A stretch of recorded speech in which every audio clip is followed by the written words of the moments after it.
Hello guys, and welcome back to another video. So today we have for you the NZXT S340 Elite. So this is an upgrade from the S340 with a few added features, the obvious one being the tempered glass side panel.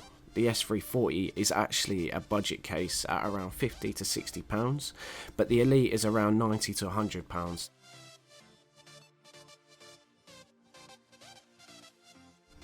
The thing that everybody loves doing when they get something new.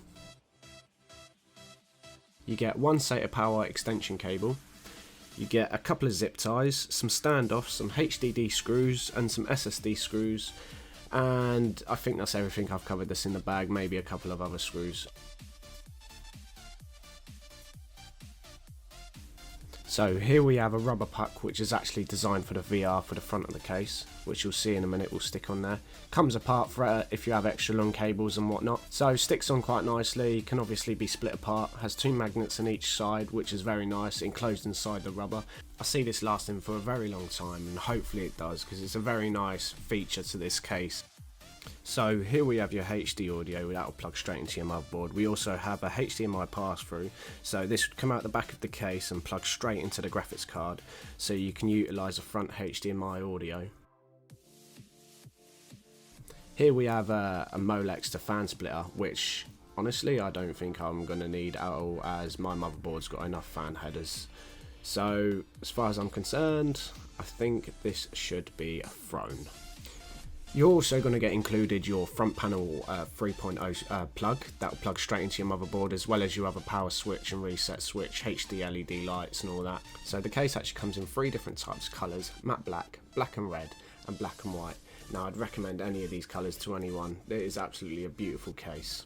It has a full face front magnetic dust filter, and the front fan support being two 140mm fans or two 120mm fans. With a radiator, the GPU clearance would be 334mm, or without a radiator would be 364mm GPU clearance. So just come to think of that when buying this case.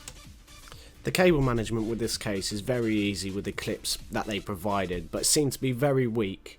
It also seems that you can remove these with a screwdriver, so maybe you can actually replace them or even add more, which would be nice. But these are a very nice feature in the case. They give you enough clearance to put the case back on, but they do, when they get compact, they do pry off, so you just have to be careful when putting the cables in.